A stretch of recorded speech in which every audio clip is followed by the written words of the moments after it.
My husband sold my $2 million ranch to his new girlfriend for $5. He thought I'd cry and walk away quietly. That I smiled. He had no idea what I'd already done, long before he made his move. Sometimes silence isn't weakness. It's the sound of a woman who's already won. Lisa Hawthorne cornered me in the feed store parking lot, waving papers like victory flags. Just wanted to thank you for the ranch, she said loud enough for other customers to hear. $5 was more than generous. She held up the deed transfer, my forged signature bold across the bottom. Samuel sat in her Mercedes, avoiding my eyes through the tinted glass. I loaded 50-pound grain bags into my truck bed, each lift steady and controlled, while she kept talking about her plans for my land. The feed store owner, Tom, watched from his doorway, confusion clear on his weathered face. Going to convert those old stables into a yoga studio, Lisa continued, her voice carrying across the gravel lot. Samuel says you won't mind clearing out by Monday. Before we continue, if you believe that hardworking women deserve to protect what they've built with their own hands, please consider subscribing. It's free and helps us reach others who need these stories. Monday. 3 days to leave the ranch I'd built from nothing. I hefted another grain bag, the familiar weight grounding me while my mind raced. The signature on her papers looked like someone had traced my name with their non-dominant hand during an earthquake. 20 years of signing breeding certificates, veterinary forms, and supply orders. You'd think Samuel would know how I actually write my name. Tom Murphy stepped out from his doorway, approaching slowly.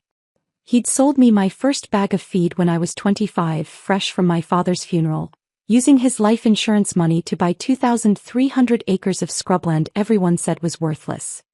Everything all right, Lily? His eyes moved between Lisa's triumphant face and my steady loading. Just fine, Tom. I positioned another bag, the rough fabric familiar, under my work gloves. Lisa here was explaining how she bought my ranch. Bought. Tom's weathered face creased deeper. But you just ordered winter supplies for $5, Lisa interrupted, shoving the papers toward him. Legal and binding. Samuel handled everything. That's when I noticed Samuel's hand on the door handle, like he might get out, then thinking better of it. 18 years of marriage and he couldn't even face me while stealing everything I'd built. The cowardice hurt more than the betrayal somehow. Lisa's phone rang. She answered with a giggle that belonged on a teenager, not a 40-year-old woman.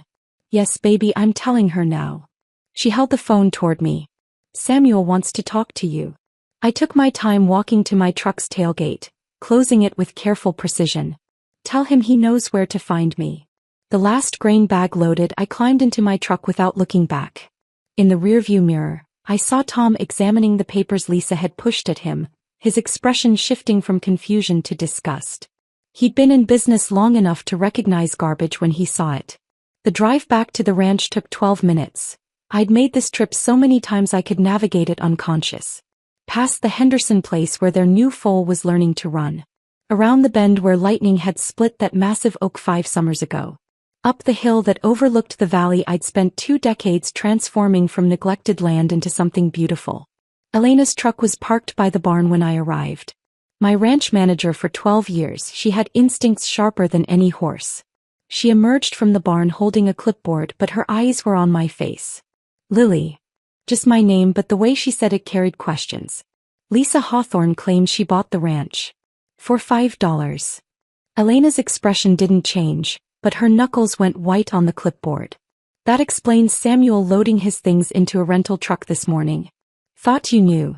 This morning. While I was training the yearlings in the back pasture, he'd been packing. Planning his escape while I worked the horses, unaware my world was being dismantled box by box. Show me, I said. We walked to the house. My house, built with my hands and my father's insurance money. The office door stood open. His desk drawers were empty, the file cabinet ransacked. But Samuel was an idiot if he thought the important papers were in obvious places. Elena followed me to the kitchen where I reached behind the refrigerator for the old coffee tin wrapped in plastic. Inside were the real documents, the original deed in my name alone, the receipts from every improvement, the breeding records that proved the bloodlines I'd developed. And something else, a hotel receipt from 3 weeks ago I'd found in Samuel's jacket. Riverside Hotel, champagne room service for 2 with a handwritten note. Can't wait for our new beginning, Elle. You knew? Elena asked, looking at the receipt. I suspected. Found this when he claimed to be at the Dallas cattle auction. I folded it carefully, returned it to the tin. But suspicion and proof are different things. My phone buzzed. Margaret, Samuel's sister, calling for the third time this week. I'd been ignoring her, but now I answered. Lily, thank God. Her voice was strained. I've been trying to warn you. Samuel's been asking me about property law, about how to transfer deeds. He thinks because you let him handle the taxes he has some claim. I told him that's not how it works, but... He already tried, Margaret. Filed something at the courthouse. A long pause. Lily, you need a lawyer. Now. After she hung up, I sat at my kitchen table, the same one where I'd served Samuel breakfast this morning, unaware he was planning to steal everything by lunch. Elena sat across from me, quiet but present. Marcus Fitzgerald, I said finally. He handled my father's estate, helped me buy this place. His number's in the tin too. While Elena called Marcus, I walked through my house, seeing it with new eyes. The walls I'd painted, the floors I'd refinished, the windows I'd replaced one at a time as money allowed.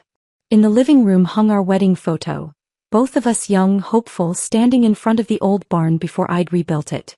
Samuel's smile looked genuine then. When had it become performance? Marcus could see me tomorrow afternoon. Until then, I had horses to feed, stalls to clean, and a ranch to run. Whatever Samuel and Lisa thought they'd accomplished with their $5 fiction, the real work didn't stop. It never had, not through drought or flood or market crashes. It wouldn't stop now. That evening, I stood in Midnight Star's stall, checking on our pregnant mare. She'd been restless for 3 days, showing signs of a difficult pregnancy ahead. I ran my hands along her sides, feeling the full shift within. Life went on, preparing to enter the world regardless of human drama. We're going to be fine, I told her, though I wasn't sure which of us I was trying to convince. I've built this place once from nothing. If I have to, I'll fight to keep it. The mare nuzzled my shoulder, her breath warm against my neck. Outside, the sun set over pastures I'd seeded, fences I'd mended, and dreams some fool thought he could steal for $5. Tuesday arrived wrapped in ordinary sounds. The coffee maker gurgling its final drops, bacon popping in the cast iron skillet my mother had seasoned for 40 years. I was slicing tomatoes from the garden when I heard Samuel's dress shoes on the hardwood instead of his usual work boots. He stood in the doorway wearing his charcoal suit, the one reserved for funerals and bank meetings. We need to talk. He didn't move toward the coffee pot like every other morning for 18 years. No kiss on my cheek, no complaint about the heat, no question about which horses needed attention. I kept slicing, the knife moving through red flesh with practiced precision. Your breakfast is almost ready. I won't be staying for breakfast. He pulled out his usual chair but remained standing behind it, gripping the back like a podium. I'm leaving you, Lily. For Lisa Hawthorne. The name wasn't a surprise. I'd seen it on that hotel receipt, heard it whispered in his sleep. But the next words were, the ranch is already sold. $5. Filed yesterday at the courthouse. He slid papers across the table, avoiding the wet ring from my coffee mug. The documents looked official enough. County seal, notary stamp, all the decorations of legitimacy. But the signature meant to be mine looked like someone trying to forge a check while riding a mechanical bull. You can't sell what isn't yours, Samuel. It's done. Community property laws. My name's on the tax documents. I turned off the stove, moved the bacon to a plate lined with paper towels.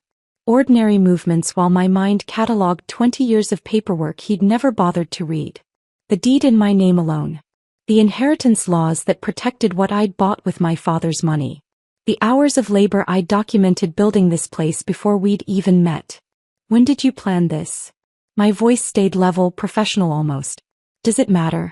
Lisa's coming by to look at her property. You should pack. That's when we heard the Mercedes pulling up the gravel drive, its engine too quiet for ranch country where trucks announce themselves with honest noise. Through the window, I watched Lisa Hawthorne step out like she was arriving at a photo shoot. Cream-colored pants that would last 30 seconds in a barn. Heels sinking into gravel I'd spread myself last spring. A silk scarf that probably cost more than most people's mortgage payments. She walked through my front door without knocking. Oh good, you're both here. She surveyed my kitchen like an appraiser, her nose wrinkling slightly at the bacon smell. I want to see everything. Starting with the master bedroom. I stayed at the counter watching this woman navigate my home in shoes meant for marble floors. The bedroom's upstairs. Mind the third step, it creaks. We'll be fixing that, she announced, already climbing. This whole place needs updating. Samuel, come show me our closet. Our closet. He followed her up the stairs while I stood in my kitchen, listening to her heels overhead, marking territory in rooms where I'd nursed him through pneumonia, held him after his father died, celebrated the good years before they turned. Elena appeared at the back door, taking in the scene with those sharp eyes that missed nothing. Saw the Mercedes. Everything okay? Samuel sold the ranch to his girlfriend.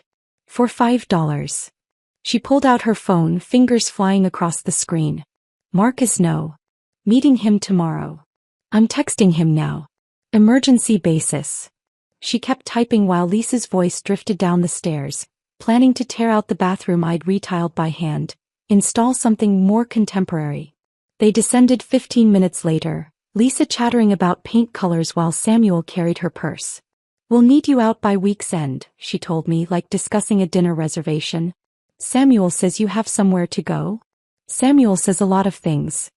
Elena stepped forward, all 5'4" of her radiating the quiet threat of someone who'd faced down charging bulls. The horses need tending. You planning to learn? Lisa laughed, a tinkling sound that belonged in a cocktail lounge. Oh, we're selling those beasts. Converting the stables to an event space. Much more profitable. Those beasts. Bloodlines I'd spent 2 decades developing. Horses whose genealogies I could recite like family trees because they were family. We're going to town, Samuel announced, his hand on Lisa's back. To introduce her to everyone. They left in her Mercedes, leaving dust on everything I'd cleaned yesterday. Elena and I stood in the sudden silence, processing the surreal morning. Those papers won't hold, she said. I know. But the damage he's doing in town will be his to live with. By 11 my phone started ringing. First Martha Henderson, whose property bordered mine. Honey, is it true? Tom Murphy just called saying Samuel's at the store with some woman claiming she owns your place. Then Ben Williams from the bank. Lily, there's some confusion here about a property transfer. Can you come in? Finally, old veterinarian Doc Hendricks. Just had the strangest encounter with Samuel and a blonde woman. They're telling everyone you're having some kind of breakdown. What's really going on? Each call was a small humiliation, my private catastrophe becoming public entertainment. But the worst was yet to come. My phone screen lit up with Katie's face. My daughter away at college, the one pure thing Samuel and I had created together. Her voice was thick with tears before I even said hello. Mom, what are you doing? No greeting, just accusation. Katie. Dad called. He says you're trying to destroy his happiness, that you won't accept the divorce, that you're making up lies about the ranch. Each word was a separate wound. Samuel had reached her first, painted his picture on a blank canvas. He says you're having some kind of breakdown, that he's worried about you but you won't get help. Katie, none of that is true. Then why is he saying it? Why would he lie? Because that's what he does now, I wanted to say. But poisoning her against her father, even a father doing wrong, wasn't my way. Come home this weekend. I'll show you everything. I have a study group. Please. The word cracked, showing more vulnerability than I'd intended. Just come home. Let me explain in person. Her paws stretched across miles of wire and doubt. But Mom, if you're really having problems, you need to admit it. Get help. After she hung up, I sat at the table where I'd served thousands of meals, helped with homework, celebrated birthdays. The bacon had gone cold, grease congealing white on the plate. Through the window, I could see the horses in the pasture, unaware their fate was being discussed in town by people who thought them beasts. Elena placed a cup of fresh coffee in front of me. She'll understand when she sees the truth. Will she? Her father's version is simpler. Mother gone crazy is easier to believe than father committing fraud. Kids figure out their parents eventually. Truth has a way of surfacing. I hoped she was right. But for now, I had a ranch to run, horses to tend, and a life to protect from people who thought they could buy it for pocket change. The morning had shattered plenty, but I was still standing in the pieces, figuring out how to reassemble them into something stronger. The credit card statement arrived buried in Thursday's mail, tucked between feed store flyers and auction notices. I almost tossed it unopened. Samuel handled our personal finances while I managed the ranch accounts. But his name on that storage facility charge stopped me cold. Ace Storage, billing monthly for 6 months.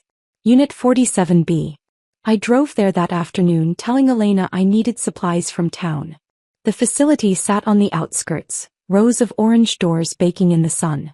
The manager, a kid barely out of high school, recognized me from the ranch's community writing program. "Mrs. Brennan. Here to check your husband's unit." "Lost my key," I lied smoothly. He cut the lock without question, probably violating 10 policies. The door rolled up to reveal Samuel's secret archive. Banker's boxes labeled in his blocky handwriting. I pulled out the first one with steady hands. Inside were breeding records, our breeding records, but the sales figures were wrong. Thunder's Pride's offspring, which sold for $50,000, showed as $15,000. Documentation for bloodlines I'd developed over decades, all with altered numbers. A second set of books for ranch accounts showing massive losses where I knew we'd profited. Then I found the letters. Lisa's handwriting was flowery, almost teenage. 2 years of correspondence I'd been too busy or too trusting to notice. "Can't wait until we can stop pretending," one read. "That derby party plan is perfect. Get her drunk, get her signature, we're free." The derby party. 2 years ago, Samuel had been so attentive, refilling my wine glass, insisting I relax for once. I'd woken with the worst hangover of my life and no memory of signing anything. Now I understood why he'd been so pleased with himself that night. I photographed every document, every letter, every falsified record. My phone storage filled as evidence mounted, years of deception documented in Samuel's own writing. The last box contained receipts for jewelry I'd never received, vacation charges from trips he'd taken without me, restaurant bills from dates while I was working late. Back at the ranch, Elena waited in the barn office, her expression carved from stone. "We need to talk," she said, closing the door behind me. "I should have told you sooner." She pulled out a folder she'd hidden in the supply cabinet. 3 months ago, Samuel met with Jack Morrison about buying Thunder's Pride. Said you'd agreed to sell but were too emotional to handle negotiations. Thunder's Pride, our foundation stallion, whose bloodline I'd spent 15 years perfecting. I told Morrison you'd never sell. He backed off, but then Samuel started approaching collectors for breeding documentation. Claimed horses had died or been traded. She spread papers across the desk. Copies of emails, falsified death certificates, forged sales agreements. I've been documenting everything, making copies before he could destroy originals. "Why didn't you tell me?" I kept hoping I was wrong. That there was an explanation. Her voice cracked slightly. "You seemed happy. I didn't want to be the one who... You protected the ranch. That's what matters." Together we traced the money trail. Phantom veterinary bills for procedures never performed, medications never purchased. Dr. Hendrick's signature forged dozens of times. The total approached $400,000 over 3 years. "There's more," Elena said quietly. "Last month while you were at the breeders' conference, Lisa was here. In your house. I have security footage from the barn cameras. That night, unable to sleep, I remembered something. The cloud storage account I'd set up years ago for ranch documents, back when Samuel claimed he wanted to help more with the business. He'd forgotten I had administrator access.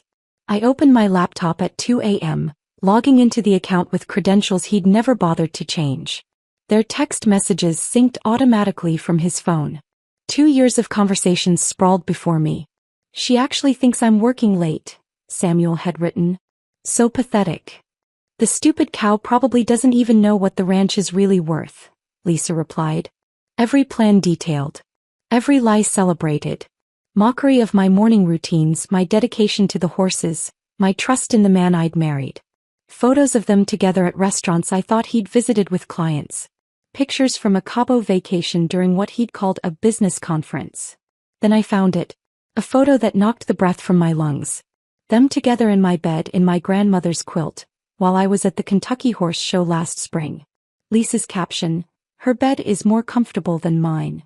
I ran to the bathroom, emptying my stomach until nothing remained but bile and rage. Not just betrayal, desecration of every sacred space I'd built. Marcus Fitzgerald answered his phone at 6 a.m., alert despite the hour. Lily, I've been reviewing the documents Elena sent. There's something you need to know. We met at his office within the hour. He'd pulled county records dating back to my purchase of the ranch. The deed is entirely in your name. Your father's life insurance paid for it before you married Samuel. But his name is on tax documents only. For filing purposes. He has zero legal claim to the property itself. Marcus pulled out another folder. Remember the Derby party 2 years ago? That party again. Vaguely. I drank too much. Samuel had you sign something that night. He probably thought it was power of attorney or property transfer. Marcus smiled grimly. But you signed a postnuptial agreement I'd prepared months earlier and left in your desk. It states that in case of divorce the ranch remains solely yours. I don't remember. Doesn't matter. It's legal, filed, and ironclad. Samuel signed it too, probably thinking it was something else after his own drinks. He pulled out the document, both signatures clear despite slightly wavering lines. He accidentally protected you from himself. What about the money he stole? We'll file liens against the property for unpaid labor, 20 years of ranch development at market rates. Between that and the embezzlement we're looking at $1.8 million in claims. Even if his fake sale was legal, which it isn't, the liens would prevent any transfer. I sat in Marcus's leather chair, surrounded by evidence of betrayal so complete it should have destroyed me. Instead I felt something else. Clarity. Every suspicious moment, every instinct I'd suppressed, every excuse I'd made for Samuel's behavior had been warning signs I'd chosen to ignore. File everything, I told Marcus. Every lien, every charge, every piece of paper that protects what I built. This could get ugly. Criminal charges. It's already ugly. Now we make it legal. Elena was feeding the horses when I returned. She looked up from Thunder's Pride's stall. This stallion Samuel had tried to sell behind my back. How bad? She asked. 2 years of planning. $400,000 stolen. Photos in my bed. She absorbed this, then returned to brushing Thunder's Pride with steady strokes. But the ranch was never his to sell. The stallion nickered softly and I realized something. While Samuel and Lisa had schemed and stolen, I'd been building something real. Every foal born, every acre improved, every young rider taught. That was my true fortune. And no $5 deed, no matter how many times they filed it, could steal what was already mine. The next morning I woke at 4:30 as always, made coffee in the same pot I'd used for 20 years, and started my rounds like nothing had changed. The horses needed feeding whether my world was falling apart or not. Samuel found me in the barn, mucking stalls with the rhythm of someone who'd done it 10,000 times before. You're taking this well, he said, suspicion creeping into his voice. I kept shoveling. Taking what well? The sale. The divorce. Everything. Life goes on, Samuel. Horses still need care. He watched me work, probably expecting tears or anger or begging. Instead, I whistled softly, the tune I always used to calm nervous yearlings. By the third stall he left, unnerved by my normalcy. That afternoon Marcus's investigator, a quiet man named David Park, arrived disguised as a potential student for riding lessons. While I showed him around the arena, he planted recording devices smaller than buttons in the kitchen, living room, and office. Legal in our state for a property owner, protecting against fraud. Act completely normal, he instructed. Let them hang themselves with their own words. So I did. I packed Samuel's lunch each morning, turkey sandwiches with the crusts cut off, just how he liked them. Washed his clothes, folded them precisely. Even ironed his shirts, though he'd been wearing them to see Lisa. The familiar domestic routines became a performance, and I played my part perfectly. Thursday evening, Samuel brought Lisa to dinner. In my house. At my table. Hope you don't mind, he said, though clearly he didn't care. Lisa wanted to see the kitchen in evening light. I served pot roast, the recipe his mother had taught me. Set the table with everyday plates, not the good china. That would seem bitter. Poured water for everyone, kept my movements steady and calm. Lisa talked through the entire meal about her renovation plans while sitting in the chair where Katie had done homework for 12 years. We're thinking marble countertops, she announced, gesturing at my worn butcher block that had seen 2 decades of family meals. And definitely removing that wall for an open concept. Interesting choice, I replied, passing the potatoes. Samuel watched me carefully, looking for cracks. Finding none, he grew bolder. You should be grateful Lily didn't fight the sale, he told Lisa, right there at my table. She knows she couldn't have managed this place alone anyway. Every word recorded by David's devices. Every admission of their scheme preserved digitally. Friday afternoon, Katie's car pulled into the drive. I watched from the window as she sat in her vehicle for a full minute, gathering courage to face her unstable mother. When she finally emerged, her face carried the exhaustion of someone forced to choose sides. Mom. Just one word, but loaded with doubt. Your room's ready. Fresh sheets. She followed me inside, stiff and formal like a stranger. In the kitchen, she set down her bag carefully, studying me for signs of the breakdown her father had described. Dad says you're not accepting reality. Sit down, Katie. I spread the evidence across the table methodically. The forged signatures. The bank statements showing theft. The storage unit photos. Her father's text messages mocking my stupidity. Lisa's cruel comments about my work with the horses. Katie's hands shook as she read. When she reached the photo of them in my bed, she shoved the papers away and ran to the bathroom. I heard her getting sick, the same reaction I'd had. Later we sat on the porch swing, the one I'd hung when she was 3. The chains creaked with familiar rhythm as she leaned against my shoulder. How are you so calm? She whispered. You remember when you were 8 and that mare kicked you? She nodded. You got back up, walked to the barn and got back on. No crying, no drama. You said fear would make the horses nervous. This is different. No, sweetheart. Patience is what separates trained horses from wild ones. Your father's acting wild right now. I'm staying trained. She was quiet for a long moment. I'm sorry I doubted you. He's your father. You wanted to believe him. By Saturday, the town had chosen sides. At the feed store, half the customers offered sympathy for my situation, while the other half avoided eye contact. Martha Henderson whispered loudly to her sister about how some women drive their men away with neglect. Lisa had started an Instagram account, Ranch Life Dreams. Photos of her posing with my horses, calling them her babies. One caption read, "So blessed to start this new chapter. Country life suits me." The comments section filled with congratulations from people who didn't know she'd stolen it for $5. The Wilkins family, who'd bought horses from me for 15 years, canceled their monthly training session. Just until things settle, they said, but I knew what they meant. Drama was bad for business. Only Elena, Doc Hendricks, and surprisingly Tom Murphy from the feed store stood firmly in my corner. Known you since you were 12, Tom said when I tried to thank him. I know what you built and who built it. Sunday morning brought Samuel's worst escalation. I returned from the morning horse auction to find new locks on my house doors. My key wouldn't turn. Samuel. I called through the door. My medication is in there. My clothes. Should have thought about that before being difficult, he called back. There's a motel in town. The barn tack room had an old army cot from when we'd had a sick horse requiring overnight monitoring. I set it up next to the saddle racks, using horse blankets for bedding. That night, I lay listening to the horses breathing, their occasional snorts and shifts more comforting than any human conversation. Elena found me there Monday morning, bringing coffee and fresh clothes from her truck. This is insane. You need to call the police. No. Marcus says let them think they're winning. The recorder in the kitchen caught him admitting the locks were to force me out of my legal residence. More evidence. He studied my face. You're playing a longer game. Samuel taught me chess years ago. He always forgot. The queen is the most powerful piece, but she knows when to wait. Lisa arrived that afternoon with a measuring tape and fabric samples, walking through my house like she owned it while I watched from the barn door. She held curtain swatches to my windows, planned where to put her yoga studio.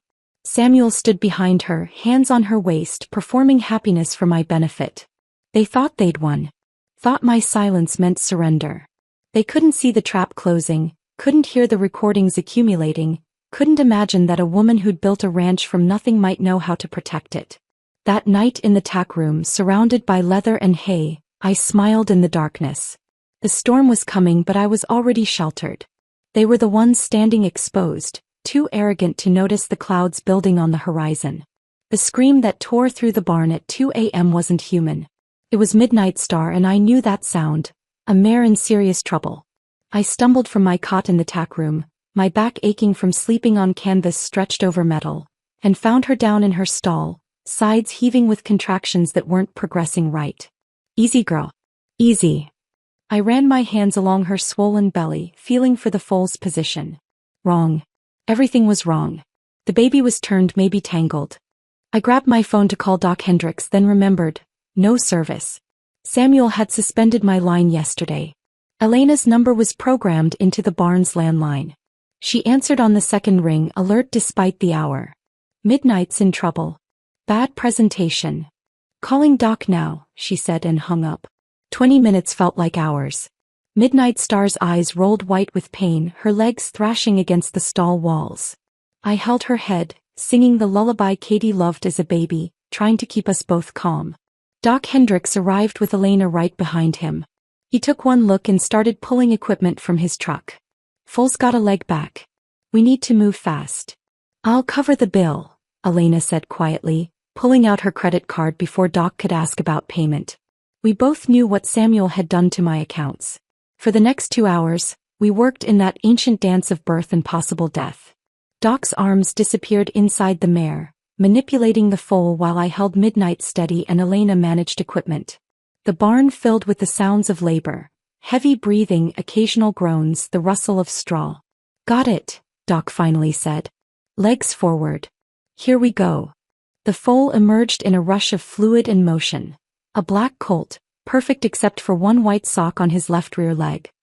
He lay still for a moment, then shuddered to life, lifting his impossible head on that impossibly thin neck. There you go, I whispered, clearing mucus from his nostrils. Welcome to the world, little one.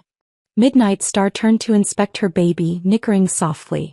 Within an hour, the colt was standing on legs like stilts, searching for milk. As I watched him take those first wobbling steps, the thought hit me, this might be the last foal born here under my watch. Don't think like that, Elena said, reading my face. This place is yours. For now. Tuesday brought an unexpected visitor. James Whitman from First National Bank stood at the barn entrance, looking uncomfortable in his suit and shiny shoes. Mrs. Brennan, could we speak privately? Samuel appeared from nowhere, inserting himself between us. James, I told you on the phone Lily's not well. She's been making wild accusations. I'd like to hear from Mrs. Brennan directly, James said firmly. She's having delusions. Ask anyone in town. I've known Lily since she was a teenager. I knew her father. I'll judge her mental state myself. Samuel's jaw clenched, but he couldn't physically prevent a bank officer from speaking to me. James walked with me to the far paddock out of Samuel's earshot. The paperwork for this supposed sale, he said quietly, it doesn't look right. The signature, the price, none of it makes sense. Your father would roll over in his grave if I let someone steal what he provided for you. He handed me his private cell number. Call me. Not the bank, me directly. Something's very wrong here. Wednesday afternoon, I needed supplies from town. At Thompson's Western Wear, I was comparing prices on hay nets when Lisa's voice carried across the store. I need the finest equipment. Cost is no object. The ranch is generating plenty of income. She stood at the counter, arms full of premium leather goods. A $3,000 saddle. Crystal-studded bridles. Designer riding boots she'd destroy in one real day of ranch work. I'm converting the whole operation, she told the clerk, loud enough for everyone to hear.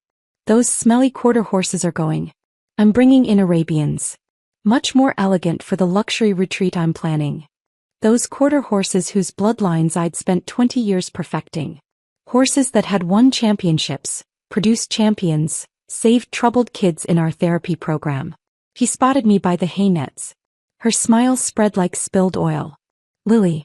Still shopping here. She held up the saddle. Samuel says you never could appreciate fine things. Always too practical, too basic. I said nothing. Gary Thompson, the owner, walked over to ring up her purchases. He ran her credit card once, twice, then handed it back.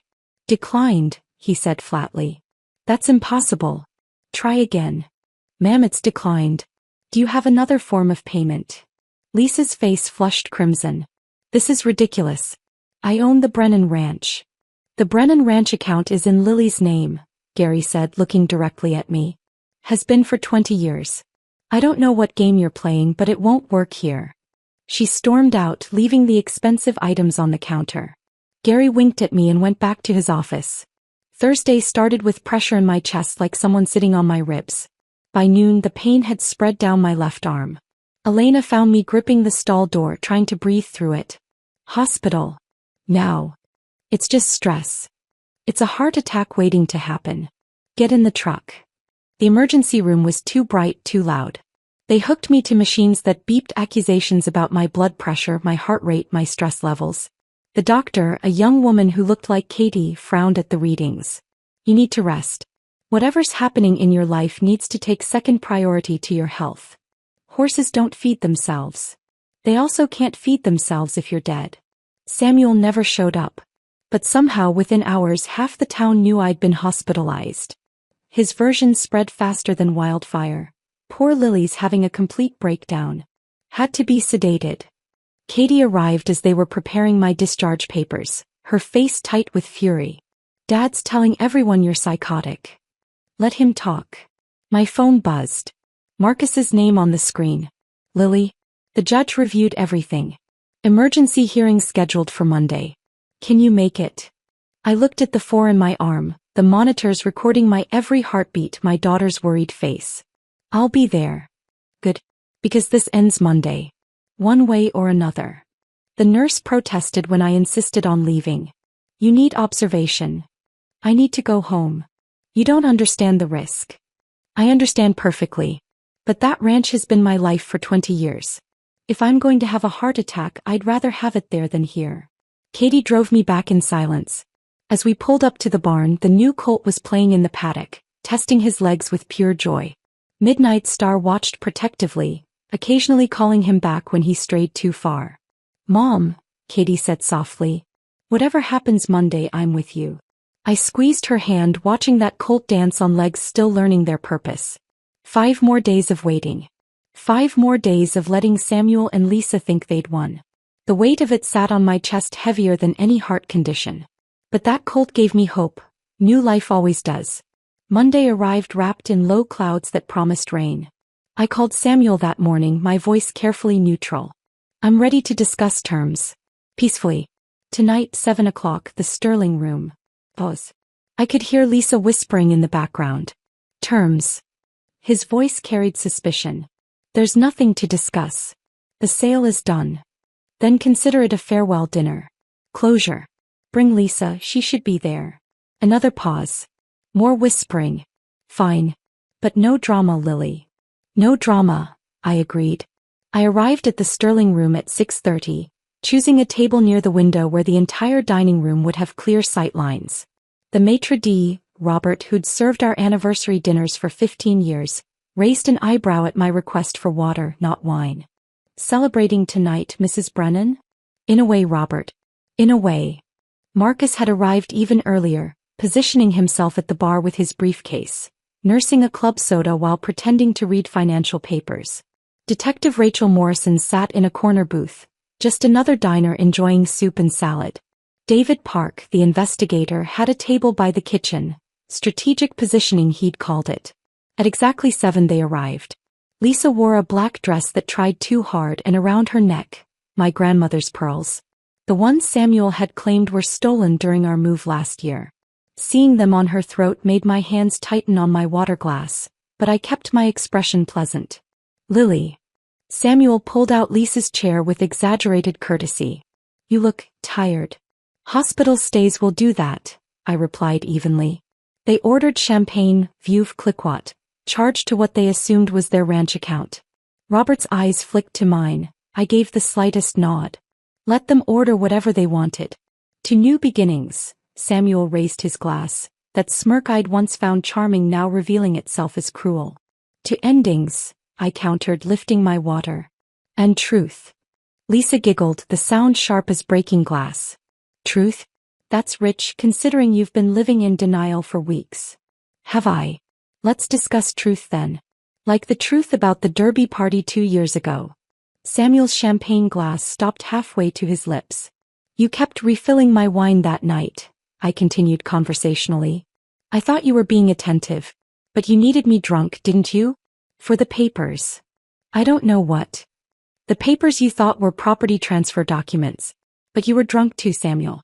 You signed a postnuptial agreement instead. The one that guarantees the ranch stays mine in case of divorce. Lisa's giggle died. That's not possible. Then there's the storage unit. 6 months of rent, all those falsified breeding records. The love letters going back 2 years. I pulled out my phone, swiped to the cloud account. Your texts are particularly interesting, Lisa. I hit play on a voice message she'd sent Samuel 3 weeks ago. Her recorded voice filled the space between us. Just forge her signature already. She's too stupid to fight back. Once we file it, she'll roll over like always. Diners at nearby tables turned to stare. Lisa grabbed for my phone, but I pulled it back. Delete that. Why? It's my phone. My cloud account. My evidence. Samuel stood abruptly. We're leaving. I don't think so. Marcus approached our table with 3 folders and the practiced stride of a man about to destroy lives legally. Mr. Brennan, Ms. Hawthorne. I'm Marcus Fitzgerald, Mrs. Brennan's attorney. We know who you are, Samuel spat. Then you'll want to see these documents. Marcus placed the first folder on the table. The irrevocable trust that's protected the ranch for 6 weeks. Any sale without Mrs. Brennan's explicit, notarized consent is legally void. But I filed a fraudulent document. Which brings us to folder 2. He opened it, revealing bank statements, falsified veterinary bills, altered breeding records. $400,000 in embezzlement over 3 years. Federal crime, Mr. Brennan. Lisa shrank back in her chair. I didn't know about. Your signature is on several of these deposits, Marcus noted. And then there's folder 3. The IRS issue. What IRS issue? Lisa's voice climbed an octave. Your $5 purchase price. The IRS considers that a gift, not a sale. You owe gift tax on the full market value of the property. Approximately $600,000. Due immediately. That's insane. Samuel said. Samuel said a lot of things. Detective Morrison had left her booth, approaching our table with the measured pace of law enforcement. Mr. Brennan, Ms. Hawthorne, I'm Detective Morrison with the Financial Crimes Unit. The entire restaurant was watching now. Forks suspended midway to mouths, conversations dead, even the kitchen staff peering through the service window. This is entrapment. Samuel's voice cracked. No, sir. Entrapment would be if we convinced you to commit crimes you wouldn't have otherwise committed. You did this all on your own.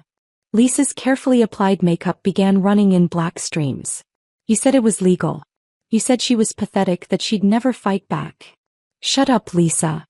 Don't tell me to shut up. This is your fault. Your plan. Your lies. She stood, grabbing her purse. I'm calling my lawyer. Ma'am, please remain seated, Detective Morrison said firmly. You can't make me. Actually, I can.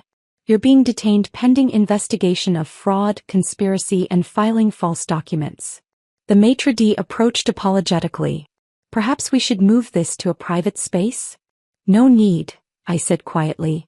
They're leaving. Detective Morrison nodded to 2 uniformed officers who'd been waiting outside. They entered with the quiet efficiency of professionals, standing behind Samuel and Lisa's chairs. Mr. Brennan, you're under arrest for embezzlement, fraud, and conspiracy. You have the right to remain silent. Lily, please. Samuel turned to me, his confidence finally cracking. We were married for 18 years. Doesn't that mean anything? It meant everything, I replied. Until you decided it meant nothing. As they were let out, Lisa's shriek pierced the restaurant. This is your fault, Samuel. You said she was too stupid to protect herself. The dining room remained frozen for several seconds after they left. Then, slowly, the normal sounds of dinner resumed, quieter now, charged with the electricity of witness drama. Robert approached with a piece of chocolate cake I hadn't ordered. On the house, Mrs. Brennan. That was quite a show. Marcus sat down across from me, allowing himself a small smile. The ranch is safe. The criminal charges will stick. And the IRS will definitely want their money from Ms. Hawthorne. What about the $5? Evidence.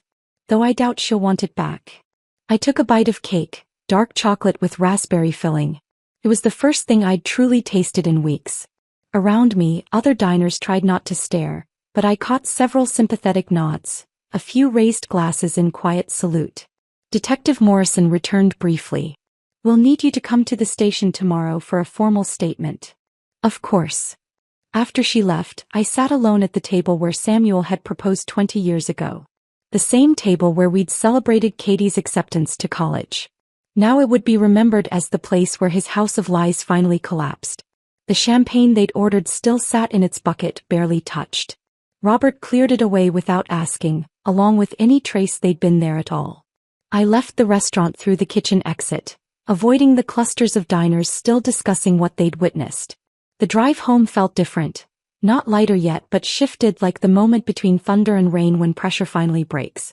Tuesday morning arrived with official summons. The courthouse at 9 sharp. I dressed carefully, not fancy, just respectable.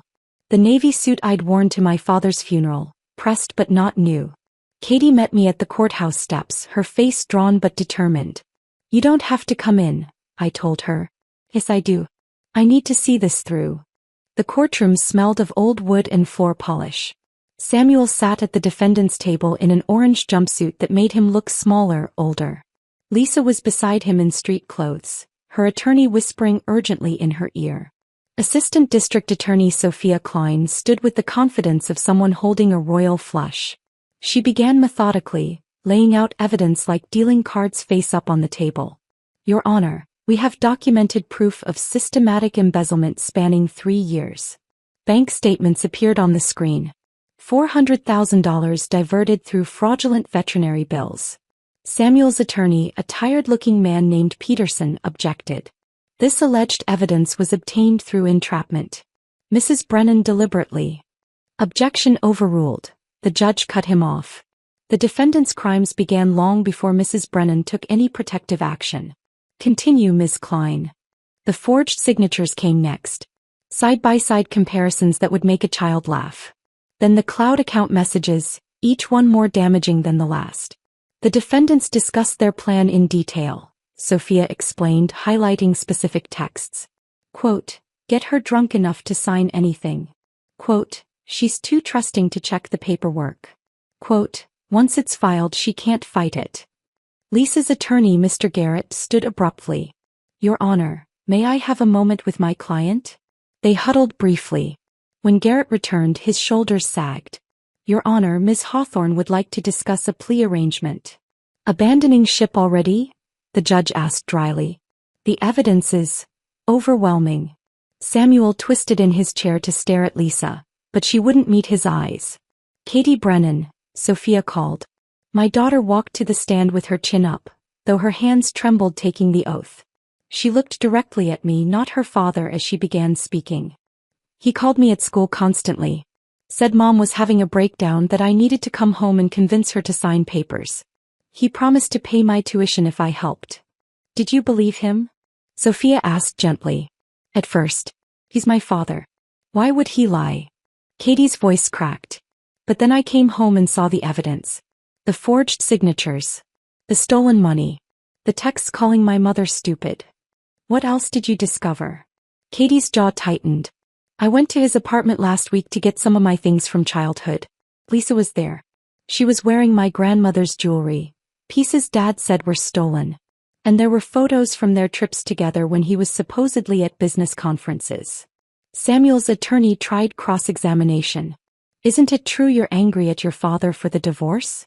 "I'm angry he tried to steal from the woman who actually raised me while he was running around with his girlfriend."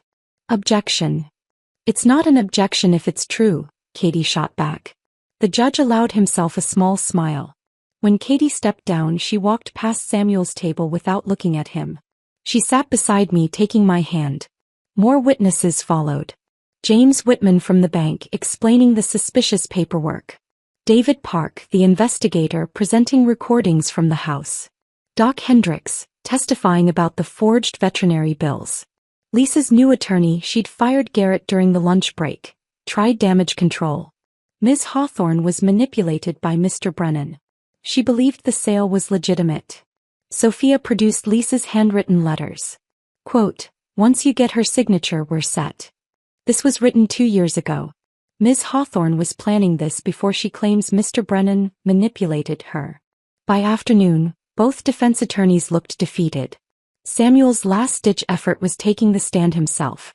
"Lily and I built that ranch together," he claimed. "I have a right to." "Mr. Brennan," the judge interrupted, "did you or did you not forge your wife's signature on a deed transfer? She would have signed if." "Yes or no?" Samuel's mouth opened, closed. "Yes." "Did you steal $400,000 through fraudulent billing?" A longer pause. "Yes." The judge turned to Lisa. "Ms. Hawthorne, you're facing charges of conspiracy, fraud, and filing false documents. How do you plead?" Lisa stood slowly, mascara already running. "Guilty, Your Honor." But Samuel said, "What Mr. Brennan said is irrelevant. You participated knowingly in fraud." The sentencing was swift. Samuel received 18 months minimum security for embezzlement, fraud, and conspiracy. Lisa got 2 years probation and restitution requirements that would drain her accounts for years. The IRS penalties alone would force her into bankruptcy. The property known as Brennan Ranch, the judge declared, is confirmed as the sole property of Lily Brennan. All liens are cleared. Any claims by the defendants are permanently void. The gavel fell with finality. Outside, the courthouse steps were crowded. Elena stood by her truck with a surprise. Midnight Star's black colt on a lead rope. "Thought he should see his home's really safe," she said. The colt nuzzled my hand, searching for treats. Such a simple gesture, but it broke something loose in my chest. Not tears. Those would come later. Just relief so profound my knees nearly buckled. Word traveled faster than wildfire. Within hours, Tom Murphy had hung a handwritten sign in his store window. "We stand with Lily Brennan. Real ranch, real woman." My phone buzzed with messages. "The Hendersons, never doubted you for a second." "The Wilkins family, can we resume training next week?" Even Martha Henderson, who'd whispered about me in the feed store. "I'm sorry. I should have known better." The local newspaper photographer appeared, wanting a picture for their story. I stood with the colt while Katie held his lead rope. The headline would read, "Local rancher defeats fraud with grace." But grace had nothing to do with it. This was about preparation, patience, and protecting what was mine. That evening, casseroles began arriving. Tuna from the Pattersons. Lasagna from the church ladies. More food than Katie and I could eat in a month. Each dish an apology from people who'd chosen the wrong side. "You don't need their approval," Elena said, helping unload the 4th casserole delivery. "I know. But it's nice to have it back." Samuel would serve his 18 months. Lisa was already packing to leave town, her social media accounts deleted, her dreams of being a ranch owner dissolved into legal fees and tax penalties. Me. I stood in my kitchen, looking out at my land, my horses, my life restored. The black colt played in the pasture, legs still unsteady but growing stronger. Tomorrow I'd return to my normal routine, 4:30 wake up, coffee, barn chores. But tonight I'd allow myself this moment of victory. Justice had been served at exactly the right temperature. The morning after the trial, I woke without an alarm for the first time in 20 years. Not because I'd overslept. My internal clock still pulled me from bed at 4:30, but because the urgency was gone.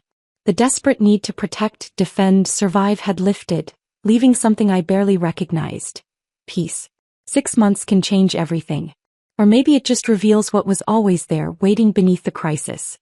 This morning, I stood on my porch with coffee that tasted like freedom, watching the sun paint familiar pastures in new light. The horses grazed in patterns I knew by heart, but something was different. They moved easier, less skittish. Animals sense tension in ways humans ignore. They knew before I did that the danger had passed. Elena emerged from the barn, no longer my employee but my partner. We'd made it official last month. 60/40th split, with her taking the 40 and the option to buy in further over time. "The therapy kids arrive at 9, she called out. 6 today. The therapeutic writing program. My dream for a decade, Samuel's veto for just as long. Waste of resources, he'd called it. Liability nightmare. Now twice a week, children with disabilities came to find strength on horseback. Their parents paid what they could. Insurance covered some. We absorbed the rest. Some things mattered more than profit. Katie's truck rumbled up the drive. She'd transferred from her expensive out-of-state college to the state school an hour away. Closer to home, she'd said, but I knew the truth. She wanted to be near the horses, near the healing. Weekends she worked alongside us, learning the business from the ground up. Mail's here, she said, tossing the bundle on the porch rail. Including something from Coleman Correctional. Samuel's careful handwriting on the envelope. I'd gotten 3 others over the months, all unopened, all burned. This one I opened not from curiosity but from a need to confirm what I already knew. Lily, it began. I wake up every day in a concrete box, remembering the wooden walls you and I built together. I hear metal doors slamming and remember the barn door that always stuck until you fixed it with cooking oil and patience. They serve instant coffee here that tastes like regret. He went on for pages. The morning routines he missed. The smell of hay. The sound of thunder's pride whinnying at dawn. How he'd destroyed everything real for something that turned out to be smoke. I know you'll never forgive me and you shouldn't. But I need you to know that I understand now what I lost. What I threw away. What I tried to steal but never actually owned. I read it through once, then walked to the burn barrel where we disposed of medical waste and expired medications. The paper caught quickly, his words turning to ash that lifted on the morning breeze. Some apologies come too late to matter. Some bridges, once burned, leave gaps that shouldn't be crossed again. From Dad? Katie asked, watching the last of it disappear. From a stranger who used to live here. She nodded, understanding. We'd had months of therapy together, unpacking the manipulation, the divided loyalties, the grief of losing the father she thought she knew. She was learning what I'd learned. Sometimes the hardest person to forgive is yourself for not seeing the truth sooner. Around noon, an unfamiliar car pulled up. Margaret Brennan stepped out, Samuel's sister, carrying a cardboard box that looked too heavy for her thin arms. I should have come sooner, she said without preamble. I was a coward. I took the box from her, gesturing toward the kitchen. She followed, taking in the changes. New paint where Lisa had measured for renovations, flower boxes under windows she'd planned to replace. I cleaned out Samuel's storage unit. The real one, not the secret one you found. Margaret pulled out photo albums, childhood pictures of Katie, our wedding album that I thought was lost. He was going to throw these away. Said they hurt too much to keep. At the bottom of the box, wrapped in tissue, my mother's recipe box filled with index cards in her careful script. The one Samuel claimed was water-damaged in a basement flood that never happened. I knew about Lisa, Margaret said quietly. Saw them together last Christmas when he said he was visiting me. I should have told you. Why didn't you? Because I'm a coward, she repeated. And because I thought maybe I was wrong. Maybe it was innocent. Maybe. She trailed off, then started again. He calls me from prison. Crying. Says he destroyed the only real thing he ever had. Good, I said and meant it down to my bones. She studied my face, maybe expecting hardness or bitterness. What she found was simpler. Acceptance. You're not going to forgive him. Forgiveness and reconciliation aren't the same thing. I forgive him for my own peace. But he's not welcome in my life again. Ever. She nodded slowly. I understand. I just thought you should know he knows what he lost. After she left, I hung the new ranch sign Elena and Katie had commissioned as a surprise. Second Chances Ranch in wrought iron with a running horse silhouette beneath. Not for Samuel, he'd had his chances and burned them all. This was for the therapy kids who were told they'd never walk finding freedom on horseback. For the rescued horses given one more opportunity to matter. For women like me who learned that starting over at 45 wasn't an ending but a beginning. Lisa Hawthorne, I'd heard through the small-town grapevine, had moved back east. Working as a receptionist at a law firm, ironically. Still paying the IRS in installments that would follow her for a decade. Her Instagram dreams of ranch life deleted, replaced by the reality of consequence. As evening approached, I walked to Midnight Star's pasture. Her colt, 6 months old now and officially named Justice, trotted over on legs that had found their strength. He'd never known the fear that had lived here during those awful weeks. To him, this place had always been safe, steady, sure. You were born into the storm, I told him, rubbing his neck. But look at you now. He nudged my pocket, searching for carrots with the single-minded determination of youth. Behind him, the sun set over land that had been paid for twice. Once with my father's life insurance and again with my refusal to let it be stolen. Katie found me there watching the light fade. You okay? More than okay. It's different now, isn't it? The ranch feels lighter. He was right. The same fences, same buildings, same horses. But the weight was gone. That constant vigilance, that underlying fear of betrayal. In its place, purpose, partnership, peace. My phone buzzed with tomorrow's schedule. 8 therapy students. A veterinary visit for vaccinations. Elena's meeting with a potential sponsorship for the therapy program. Life moving forward instead of defending against attack. That night, I sat at my kitchen table, mine alone now, with a cup of tea and the comfortable quiet of a house that held no secrets, no lies, no betrayals waiting to surface. Through the window, I could see the barn's security light illuminating the path I'd walk tomorrow at 4:30 a.m., same as always. Except nothing was the same. Everything was better. Cleaner. Truer. $5. That's what they thought my life's work was worth. But you can't buy what was never for sale. And you can't steal what someone's willing to fight for. The silence of my evening wasn't lonely. It was earned, peaceful, and completely mine. If this story of calculated revenge gave you chills, hit that like button right now. My favorite part was when Lily calmly played the recording of Lisa saying she's too stupid to fight back, right there in the restaurant. What was your favorite moment? Drop it in the comments below. Don't miss more gripping stories like this. Subscribe and hit that notification bell so you never miss an upload.